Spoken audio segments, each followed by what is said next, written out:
Welcome students. तो आज का जो हमारा इलेक्ट्रोकेमिस्ट्री का टॉपिक है वो है बैटरी। ठीक है ना।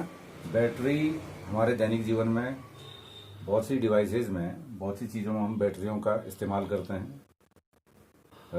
जैसे आप जानते हैं सभी जो गाड़ियाँ होती हैं उनमें बैटरी का एक महत्वपूर्ण स्थान है। और वैसे ही जो हमारे छोटे मोटे गैजेट्स हैं, जैसे आप टॉर्च कहें या म्यूजिक प्लेयर है या कैमरा इत्यादि है, उनमें भी हम बैटरियों का प्रयोग करते हैं। तो वास्तव में ये बैटरियां क्या हैं कि जितने भी वैद्युत रासायनिक सेल या जो हम कहेंगे कि गैल्वेनी सेल होते हैं, वो आपका बैटरी के रूप में हम उनका इस्तेमाल कर सकते हैं। तो बैटरियां जो होती हैं इनको हम व्यावसायिक सेल का भी नाम देते हैं। तो व्यावसायिक रूप से जब हम इनका इस्तेमाल करते हैं तो बैटरियों की कुछ विशेषताएं होती हैं। ठीक है ना। जैसे हमने सबसे पहले आपका वैद्युत रासायनिक सेल, इलेक्ट्रोकेमिकल सेल दिखाया था वहां पे आपको, लेकिन अब वो बहुत बड़ी सी डिवाइस थी तो उसका बैटरी के रूप में इस्तेमाल हम नहीं कर सकते थे। तो अब इसमें बैटरी सबसे पहले तो कॉम्पैक्ट होनी चाहिए। कॉम्पैक्ट का मतलब आपका सुव्यवस्थित कह लीजिए। इसको आप उससे समझ सकते हैं जैसे कि हम साधारण सेल का इस्तेमाल जो करते हैं घड़ियों में, या फिर आपका जो वॉल क्लॉक में आप इस्तेमाल करते हैं या टॉर्च वगैरह में, तो उनका आकार आपने देखा कि कॉम्पैक्ट आकार होता है, सुव्यवस्थित होता है। और ये जो बैटरियां होनी चाहिए, ये क्या होनी चाहिए, हल्की भी होनी चाहिए। ठीक है ना।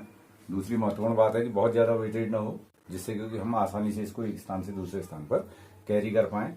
और तीसरी और सबसे महत्वपूर्ण जो बात है, इसका जो विभव है वो नियत होना चाहिए। तो जितने भी वोल्ट की आपकी बैटरी होगी, जब तक वो वर्क करती है तो तब तक क्या होना चाहिए, उसका जो कंटेंट है वो आपका जितना भी वो वोल्टेज देगी तो वो उतना ही बने रहना चाहिए। ठीक हो गया। तो अब दूसरे शब्दों में बैटरी को अगर हम परिभाषित करेंगे तो ये क्या होते हैं कि एक या अधिक जो आपके गैल्वेनी सेल हैं उनको श्रेणी क्रम में हम जब जोड़ते हैं तो हमें बैटरियां प्राप्त होती हैं। और ये बैटरी क्या कार्य कर रही है, ये आपका रासायनिक ऊर्जा को वैद्युत ऊर्जा में परिवर्तित कर रही है। तो बैटरी को हम इन सीरीज इसको जोड़ते हैं। इसको थोड़ा सा और समझ लेंगे।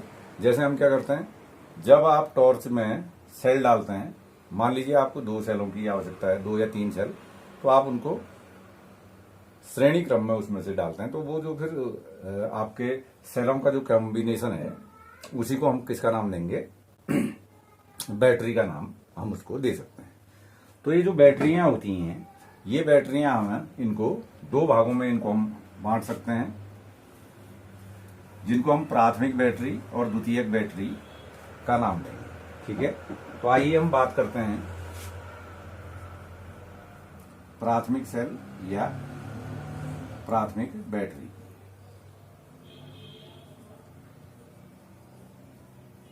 तो ये उत्तराखंड बोर्ड परीक्षाओं में 1 नंबर के प्रश्न में कई बार पूछा गया है कि प्राथमिक बैटरी क्या है और उसके उदाहरण आप दीजिए। ठीक है ना। तो इसमें जो प्राथमिक बैटरी होती है, इसकी विशेषता क्या है कि इसमें जो आपकी अभिक्रिया होती है वो एक ही दिशा में चलती है। तो जो सेल अभिक्रियाएं होंगी वो क्या होंगी, यूनिडायरेक्शनल होंगी। अर्थात जो करंट का फ्लो, जैसा आपको पता है, जिस प्रकार का उसमें बने रहता है, जैसे हमने वैद्युत रासायनिक सेल में शुरुआत में देखा था कि एनोड से कैथोड की ओर इलेक्ट्रॉन बहते हैं और कैथोड से एनोड की ओर आपकी क्या होती है, विद्युत धारा प्रवाहित होती है। तो इसमें रासायनिक अभिक्रिया जो होगी वो यूनिडायरेक्शनल होगी और वो यथावत उसी तरीके से बनी रहेगी। तो प्राथमिक बैटरी के जो उदाहरण हैं उसमें शुष्क सेल है, शुष्क सेल, इसका अभी हम अध्ययन करेंगे। और वैसे ही मर्क्यूरी सेल। ठीक है ना। तो ये कुछ महत्वपूर्ण आपके क्या हैं, प्राथमिक सेल है। ठीक। और इनका 1 टाइम यूज होता है। इसको हम फिर क्या कर सकते हैं, चार्ज नहीं कर पाते हैं प्राथमिक बैटरियों को। ठीक। और इसको व्यावसायिक वैसे भी आप समझ ले रहे हैं, जैसे आपका रिमोट में आप सेल लेते हैं, या आप किसमें टॉर्च वगैरह में सेल इस्तेमाल करते हैं, या म्यूजिक उसमें आप अपना इंस्ट्रूमेंट में उनका इस्तेमाल करते हैं। तो जैसे जब उनकी एक अवधि जो होती है वो समाप्त हो जाती है तो उसके बाद फिर हम उस सेल को दोबारा यूज नहीं कर सकते। तो प्राथमिक बैटरियां ऐसी बैटरियां होती हैं जिनको आप केवल वन टाइम इस्तेमाल कर पाएंगे। तो आइए अब हम शुष्क सेल और जो आपका ड्राई सेल जिसको हम कह रहे हैं उसका अध्ययन करेंगे, ठीक है ना। शुष्क सेल, ठीक। तो शुष्क सेल का चित्र यहाँ पे प्ले होगा अभी आपका। तो उसी के आधार पर मैं आपको जो ये शुष्क सेल होता है इसको हम यहाँ पे समझा देंगे, ठीक है ना। तो शुष्क सेल में आपने देख रखा है कि आपने सामान्य सेल देखे हुए हैं बचपन में। हम कभी जब वो सेल आपके यूजलेस हो जाते थे तो उसको खोलते भी हैं। ब्लैक बोर्ड वगैरह को भी घर में कभी काला करने के लिए भी इस्तेमाल हम उनको करते हैं। तो आप देखते हैं कि उसका जो बाहर का उस सेल के चारों ओर अगर आप उसका जो स्टिकर है उसको निकालेंगे तो उसमें एक जस्ते का कप होता है। तो मैं आप देख रहे हैं तो इसमें ये जो जस्ता कप है आपका, ठीक है ना, जो बाहर का कप का मतलब बाहर की उसकी सराउंडिंग, ये किसका कार्य कर रहा है, ये एनोड का कार्य करता है। और जो चित्र में आपको क्या दिखाई दे रहा है, रॉड दिखाई दे रही है इसकी, ठीक है ना। जो कार्बन या ग्रेफाइट की जो छड़ है, तो कार्बन यहाँ पे कार्य कर रहा है, कैथोड का कार्य कर रहा है। और ये कप और कार्बन के बीच में जो एक दूसरे जो चीजें भरे रहती हैं, जो सॉलिड उसमें मटेरियल भरा हुआ है, वो क्या है, इलेक्ट्रोलाइट है। तो ये इलेक्ट्रोलाइट किस किस का कॉम्बिनेशन है, इसमें MnO2 होता है, कार्बन का पेस्ट है इसमें, जिसे कज्जल भी आपका इसमें लिखा हुआ है, और प्लस ये कॉम्बिनेशन होता है अमोनियम क्लोराइड का। तो ये किसका वर्क करेगा, ये आपका इलेक्ट्रोलाइट या वैद्युत अपघट्ट के रूप में ड्राई सेल में हम इसका इस्तेमाल करते हैं। जो इसमें एनोड में जो अभिक्रिया हो रही उसकी बात हम कर ले रहे, ठीक है ना।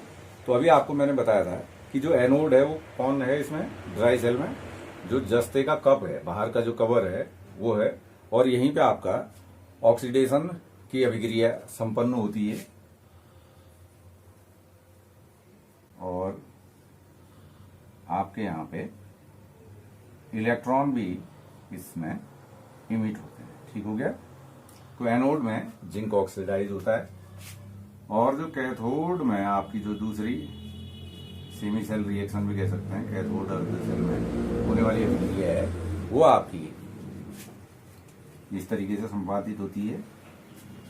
MnO2 हमने ले लिया और ये इलेक्ट्रॉन्स भी यहाँ पे से गेन होंगे। साथ में जो अमोनियम क्लोराइड हमने वैद्युत अपघट्ट लिया था उससे अमोनियम प्राप्त आयन हमें प्राप्त होते हैं, और ये इलेक्ट्रॉन्स हमने इसमें ले लिए। इसके द्वारा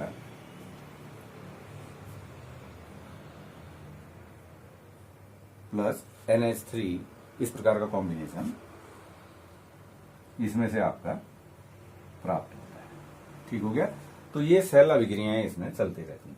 तो ये ड्राई सेल तब तक वर्क करता है जब तक कि ये रासायनिक अभिक्रियाएं आपकी चलती रहेंगी। रासायनिक अभिक्रियाएं बंद होंगी तो आपका क्या होगा, ड्राई सेल वर्क करना भी बंद कर देगा।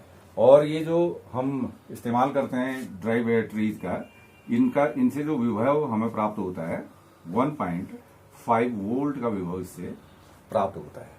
कभी आप देखिएगा जैसे टॉर्च में हम आजकल तो फिर अब अलग पेंसिल टॉर्च वाले छोटे वाले सेल्स उसमें इस्तेमाल होने लग गए हैं, लेकिन अगर जो बड़े वाले सेल्स होते हैं उनको आप देखेंगे तो उसमें 1.5 V लिखेंगे, तो हम कह सकते हैं कि ड्राई सेल क्या है, 1.5 वोल्ट वाली बैटरी है, ठीक है ना। तो ये हमारा था आपका शुष्क सेल, ठीक। और हल्का सा हम इंट्रोड्यूस एक दूसरे शुष्क सेल से भी हो लेते हैं, तो इसको भी आप नोट डाउन कर लीजिएगा। जो दूसरा आपका शुष्क सेल है वो है मरकरी सेल, ठीक। तो ये मरकरी सेल बहुत छोटा होता है, देख रखा आपने, बटन सेल टाइप का है।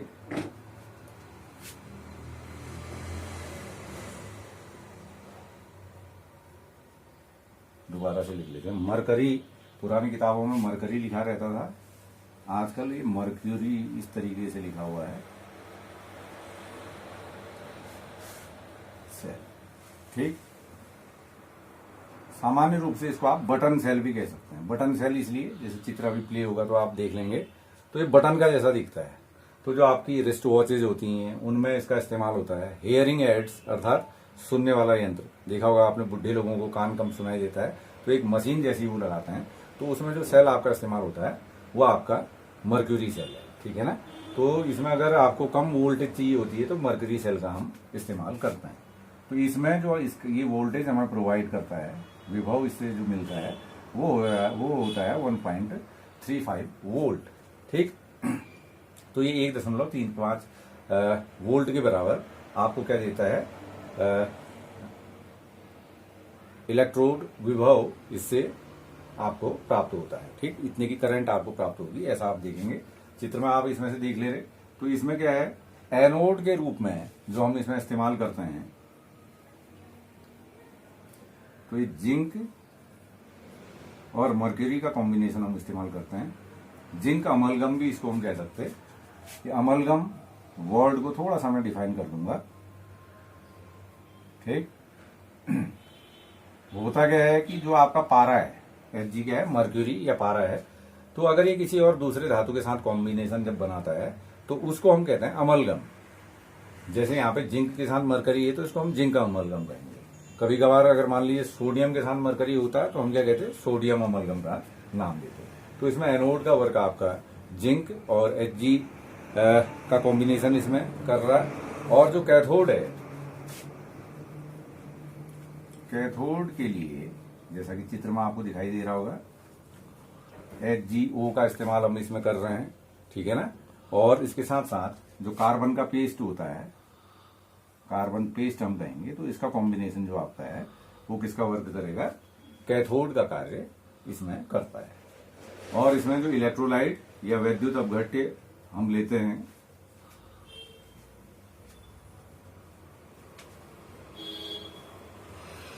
तो जो वैद्युत अपघट्य इसमें हम लेंगे वो इलेक्ट्रोलाइट आपका होगा KOH और ZNO का कॉम्बिनेशन, ठीक। पोटेशियम हाइड्रोक्साइड और जिंक ऑक्साइड के मिश्रण को हम क्या करते हैं, इसमें से इसको संपादित करते हैं, लेते हैं, और वो इलेक्ट्रोलाइट का कार्य करता है। तो इसमें कैथोड और एनोड में आपकी अलग अलग प्रकार की अभिक्रियाएं होती हैं और उन्हीं को हम समग्र अभिक्रिया के रूप में भी दिखा सकते हैं। तो मरकरी सेल के लिए इसको भी नोट कर लीजिएगा आप, चित्र में सब चीजें स्पष्ट दिखाई दे रही होंगी।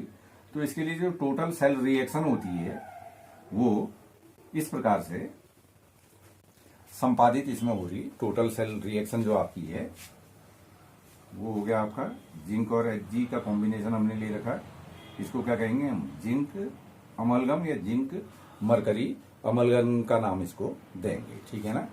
और उसी के साथ HgO इसमें रहेगा। और इसके बाद जब ये अभिक्रिया, जैसा कि मैंने पहले भी बताया था कि प्राथमिक सेलों में अभिक्रिया क्या होती है, यूनिडायरेक्शनल होती है, एक ही दिशा में ये अभिक्रिया आपकी चलती है। तो इसके जो प्रोडक्ट प्राप्त होते हैं, ZNO ये सॉलिड स्टेज में, प्लस पारा। पारा आपका हो गया, पारा कैसी एकमात्र ठोस है जो किस अवस्था में पाया जाता है, लिक्विड स्टेज में पाया जाता है। तो ये इसकी आपकी टोटल क्या हो गई, सेल रिएक्शन। तो समग्र रिएक्शन को हम इस तरीके से लिख सकते हैं। पुस्तकों में आपकी अलग अलग कैथोड और एनोड की अभिक्रियाएं दी गई हैं, तो वहां पे भी आप अगर इसको अलग से लिखेंगे तो Zn पॉजिटिव में आपका ऑक्सीडाइज होगा और HgO आपका रिड्यूस होगा Hg में, ठीक है ना। तो ये हमने बात करी थी प्राथमिक बैटरी की। तो आपको समझ में आ गया कि बैटरियों की जो हमने विशेषताएं बताई थी वो सब भी इसके भीतर आई। तो बैटरियां वास्तव में हो क्या रही, ये गैल्वेनी सेलों को इन सीरीज या श्रेणी क्रम में जोड़ने पर हमें प्राप्त हो रही थी। और इसमें ये यूनिडायरेक्शनल होती हैं, ये आपको बता दिया गया है। जैसे ही इसमें रासायनिक अभिक्रियाएं होना बंद हो जाएंगी, अर्थात वैद्युत अपघट्य की मात्रा जब समाप्त आपकी हो जाएगी, तो कोई भी रासायनिक अभिक्रिया नहीं होगी और फिर आपको कोई भी लाइट इससे प्राप्त नहीं होगी, ठीक है ना। तो आइए अब हम फिर इसके बाद बात करेंगे द्वितीयक सेल्स की, या जिनको हम द्वितीयक बैटरी कहते हैं। तो आइए अब देखेंगे हम सेकेंडरी सेल्स या जो द्वितीयक बैटरी होती है ये क्या होती है, ठीक है ना। तो द्वितीयक बैटरी इस प्रकार की बैटरियां हैं जिनको हम एक से अधिक बार इस्तेमाल कर सकते हैं। अर्थात जैसे एक बार हम इनको यूज कर लेते हैं तो उसके बाद फिर हम इनको चार्जिंग की प्रोसेस से गुजारते हैं, तो ये बैटरी चार्ज कर ली जाती है और फिर प्रयोग में आती है। एक अच्छी सेकेंडरी बैटरी जो होती है वो चार्ज और डिस्चार्ज की जो प्रक्रिया है उसको वो कई बार कर सकती है, तो उसको आप अच्छी बैटरी, द्वितीयक बैटरी मानेंगे।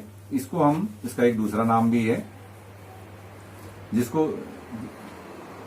इसे हम संचायक सेल या संचायक बैटरी का नाम भी दे सकते हैं, ठीक है ना। तो संचायक बैटरी का भी अभी हम उदाहरण देखेंगे। ये द्वितीयक बैटरी या संचायक बैटरी हो गई। तो इसमें एक चीज और भी होगी, प्राथमिक बैटरी से इसमें अंतर क्या हुआ, ये इसमें कई बार इसका हम एक से अधिक बार इस्तेमाल कर सकते हैं, जबकि प्राथमिक का एक ही बार कर पा रहे थे और उसमें एक ही दिशा में विद्युत धारा प्रवाहित हो रही थी। तो जब इसमें आप रिचार्ज करेंगे बैटरी को तो ये दूसरे उसके साइमल्टेनियसली दूसरे छोर में भी आप क्या कर सकते हैं, दूसरे दिशा से भी इसको मैं विद्युत धारा इसमें प्रवाहित कर सकते हैं। आइए तो अब इसके उदाहरण हम लेते हैं। तो जो सेकेंडरी बैटरी हमारी है उसमें जो वेल फेमिलियर हमारी बैटरी है वो है लेड संचायक बैटरी, ठीक, सीसा संचायक बैटरी भी इसको कह सकते हैं। ये इंपॉर्टेंट भी है आपके लिए। तो लेड संचायक बैटरी के बारे में हम जानेंगे। तो गाड़ियों में हम जितनी भी बैटरियों का इस्तेमाल करते हैं, ठीक है ना, सुना होगा आपने 12 वोल्ट की बैटरी, 24 वोल्ट की बैटरी, तो इस प्रकार की बैटरियां, या घरों में जो इन्वर्टर्स हम इस्तेमाल करते हैं उसके लिए जो बैटरी का इस्तेमाल करते हैं वो आपकी कौन सी बैटरी है, लेड संचायक बैटरी है। तो अभी ये लेड संचायक बैटरी का चित्र यहाँ पे प्ले होगा तो उसमें आप देख लेंगे, ठीक है ना। तो ये चित्र में आप देख पा रहे हैं कि जो एनोड है, इसमें एनोड जो होता है वो इसका किसका बना हुआ है, लेड का बना हुआ है, ठीक है ना, जिसको आप देख रहे हैं कि इसमें ब्लू कलर से ये एनोड बने हुए हैं। वैसे ही जो इसमें कैथोड है तो इसमें ऑरेंज कलर में आपको कैथोड आपको इस चित्र में आपको दिखाई दे रहे हैं। ये जो होता है ये लेड ऑक्साइड से भरे ग्रिड है, से भरा ग्रिड इसको हम कहेंगे। प्लेट्स वगैरह इसकी होती हैं जो आपको चित्र में भी दिखाई दे रही हैं, अलग अलग करके जो प्लेट्स हैं उस तरीके की रहती हैं। और इसके बीच में जो इलेक्ट्रोलाइट हम इस्तेमाल करते हैं, वैद्युत अपघट्य, वो होता है 38% H2SO4, ठीक है ना, सल्फ्यूरिक अम्ल। तो जो सल्फ्यूरिक अम्ल आपका है वो इन बैटरीज में वैद्युत अपघट्य के रूप में इस्तेमाल होता है, ठीक है ना। तो आप देख लेंगे इसमें कि किस तरीके से इसकी क्रियाविधि होती है, एनोड और कैथोड में हम किस तरीके से इसमें अभिक्रियाएं होती है, ठीक। तो ये आपका पहले हम इसमें जानेंगे कि एनोड में क्या अभिक्रिया इसमें संपन्न होती है। तो एनोड में जो आपका इसमें लेड है इसका ऑक्सीकरण होता है और उसके फलस्वरूप क्या होते हैं, आपके इलेक्ट्रॉन उसमें रिलीज हो जाते हैं। लेड सॉलिड स्टेज में था। सल्फेट आयन ये आपको किससे प्राप्त हुए, सल्फ्यूरिक एसिड से प्राप्त हुए, एक्वस लिख दे रहा हूं।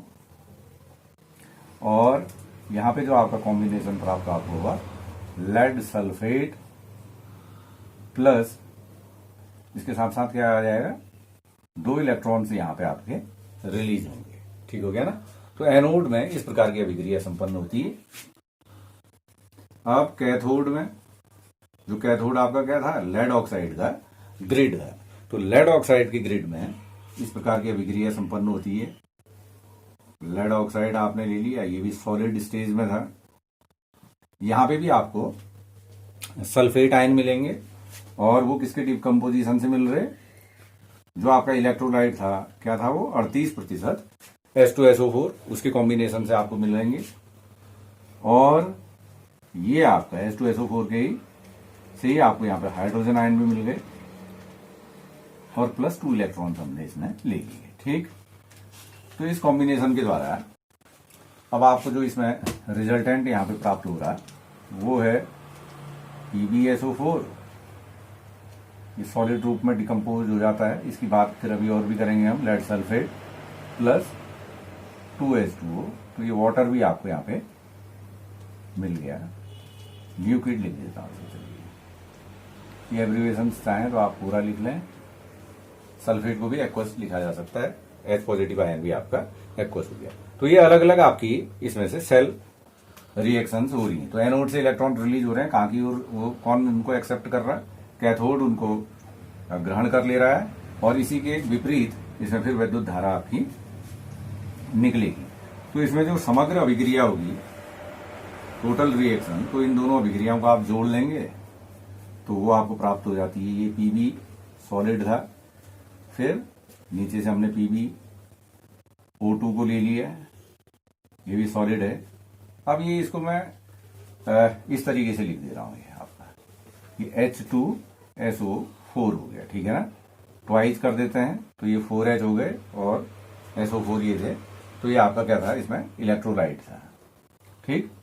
लेफ्ट साइड के जो इलेक्ट्रॉन्स हैं वो राइट साइड के इलेक्ट्रॉन्स से कैंसिल हो गए, और जो रिजल्टेंट आपको मिला PbSO4 सॉलिड स्टेज में, और प्लस आपको क्या मिल गया, वाटर इसमें मिल गया, लिक्विड जिसको आप कह लेंगे। तो ये ओवरऑल रिएक्शन है, ठीक है ना। तो इस प्रकार की रिएक्शन इसमें पूरी प्राप्त होती है। एक छोटी सी बात और भी ध्यान रख लेंगे, जैसा कि जब ये सेल डिस्चार्ज कब होता है इसकी बात हम कर लेते हैं। तो आप देख रहे हैं ये सेल अभिक्रियाएं हो रही हैं, तो इसमें क्या हो रहा है, ये लेड सल्फेट यहाँ पे प्राप्त हो रहा है, ये भी लेड सल्फेट आपका प्राप्त हो जाता है। तो होता क्या है, ये धीरे धीरे सफेद रंग का डिकम्पोजिशन इसका होता है, और जो बैटरीज के आपके एनोड या कैथोड होते हैं उसमें इसके बाहर की परत क्या हो जाती है, वो जमा होने लगती है। और धीरे धीरे जैसे हमने 38% H2SO4 ले लिया था, तो वो धीरे धीरे सेल अभिक्रिया, क्योंकि इस अभिक्रिया में क्या हो रहा है, जल भी बन रहा है, तो वो क्या होने लगता है, डाइल्यूट होने लगता है। इस कारण एक स्थिति में जब PbSO4 का ज्यादा जमाव हो जाता है एनोड और कैथोड में, तो ये अभिक्रिया अपने आप बंद हो जाती है, इलेक्ट्रॉन बहने बंद हो जाते हैं, और वो बैटरी आपकी क्या हो जाती है, बंद हो जाती है, ठीक है ना। तो हम कहते हैं कि इस स्थिति को बैटरी डिस्चार्ज हो गई। तो उसको फिर हम उसको ले जाते हैं मैकेनिक के पास, और फिर वो क्या करता है, उसको चार्ज कर देता है। तो चार्ज कैसे होती है इसका ड्रिल आप खुद करेंगे, लेकिन मैं रिचार्जिंग का इसका अभ्यास बता देता हूं, और आप इसी की रिएक्शन लिख के उसको कर सकते हैं, ठीक है ना। तो रिचार्ज में क्या होगा, जब आप रिचार्ज करेंगे तो इसकी विपरीत अभिक्रियाएं होंगी, ठीक है ना। एनोड में क्या अभिक्रिया होगी, ये PbSO4 हुआ, इलेक्ट्रॉन्स वो गेन करेगा और टूट के ये लेड और सल्फेट आयन देंगे। और कैथोड में इसकी अपोजिट रिएक्शन होगी, ये PbSO4 प्लस 2H2 जो है, इसकी डायरेक्शन क्या होगी, इन्हीं रिएक्शनों में इसकी डायरेक्शन उल्टी होगी। इसको आप पहले लिख लेंगे और इस पार्ट को आप बाद में लिख लेंगे, और उसके बाद फिर ये बैटरी दोबारा से आपकी चार्ज हो जाती है और हम इसको इस्तेमाल दोबारा करते हैं, ठीक है ना। एक और जानकारी आपके लिए, तो ये जो बड़ी वोल्ट बैटरीज होती हैं, या तो ये 12 वोल्ट की होती हैं, या ये 24 वोल्ट की बैटरी होती है, ठीक है ना। एक एनोड और एक कैथोड होगा तो वो क्या होता है, एक सेल हो गया, वो लेड संचायक बैटरी होगी। तो एक जो आपका लेड संचायक बैटरी होती है वो हमें वोल्टेज प्रोवाइड करती है 2 वोल्ट। तो एक बैटरी से कितना चार्ज आपको मिलता है, 2 वोल्ट। अगर 12 वोल्ट की बैटरी होगी तो हम क्या करेंगे, इसमें 6 बैटरियां का इंक्लूजन करेंगे, तो 12 हमारे पास 12 वोल्ट प्राप्त हो जाएंगे। अगर हम उसमें 12 जो सेल्स होंगे, लेड संचायक सेल लेंगे, तो वो आपको 24 वोल्ट की बैटरी देगी। तो बच्चों ये था बैटरियों के बारे में। तो आशा है आपको इसके कॉन्सेप्ट समझ में आए होंगे, और यदि आपको वीडियो और कॉन्सेप्ट्स अच्छे लगे तो आप अपने चैनल को सब्सक्राइब करिए और अपने साथी स्टूडेंट्स के साथ भी इसको शेयर करिएगा। मिलते हैं नेक्स्ट वीडियो में। Thank you.